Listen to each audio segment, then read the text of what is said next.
ଏବେ ସର୍ବନିମ୍ନ ଭତ୍ତା ମିଳିବ 3000 ଟଙ୍କା। ଏହାକୁ ନେଇ ଅନେକ ଦିନରୁ ଚର୍ଚ୍ଚା ହୋଇ ଆସୁଥିବା ବେଳେ ଏ ଟଙ୍କା କେବେଠାରୁ ମିଳିବ ଏନେଇ ଆସିଲା ଏକ ବଡ଼ ଅପଡେଟ୍। ଆପଣମାନେ ଜାଣିଥିବେ ଏବେ ସର୍ବନିମ୍ନ ଭତ୍ତା 1000 ଟଙ୍କା ରହିଛି। କେବଳ ଯେଉଁମାନଙ୍କର ବୟସ 80 କିମ୍ବା 80%ରୁ ଅଧିକ ବିକଳାଙ୍ଗ ଅଛନ୍ତି ସେହିମାନଙ୍କୁ କେବଳ 3500 ଟଙ୍କା ଭତ୍ତା ଦେଉଛନ୍ତି ସରକାର।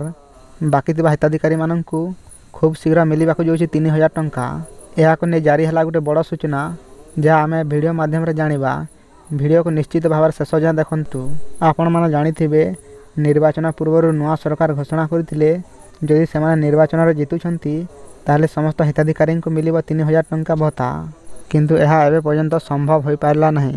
ତଥାପି ସେମାନଙ୍କର ପ୍ରତିଶ୍ରୁତି ଅନୁଯାୟୀ କେବଳ 80 ବର୍ଷ ବୟସର ଏବଂ 80%ରୁ ଅଧିକ ବିକଳାଙ୍ଗ ହିତାଧିକାରୀମାନଙ୍କୁ ଏହି ଟଙ୍କା ପ୍ରଦାନ କରୁଛନ୍ତି ସରକାର। ତେବେ ମିଳୁଥିବା ସୂଚନା ଅନୁସାରେ ସମସ୍ତ ହିତାଧିକାରୀଙ୍କୁ ସର୍ବନିମ୍ନ ଭତ୍ତା 3000 ଟଙ୍କା ହେବାକୁ ଯାଉଛି। ସରକାର ଏହାକୁ ନେଇ ଖୁବ୍ ଶୀଘ୍ର ନିଷ୍ପତ୍ତି ନେବାକୁ ଯାଉଛନ୍ତି। ଆସନ୍ତା ମାସଠାରୁ ସମସ୍ତଙ୍କୁ 3000 ଟଙ୍କା ଭତ୍ତା ମିଳିପାରେ।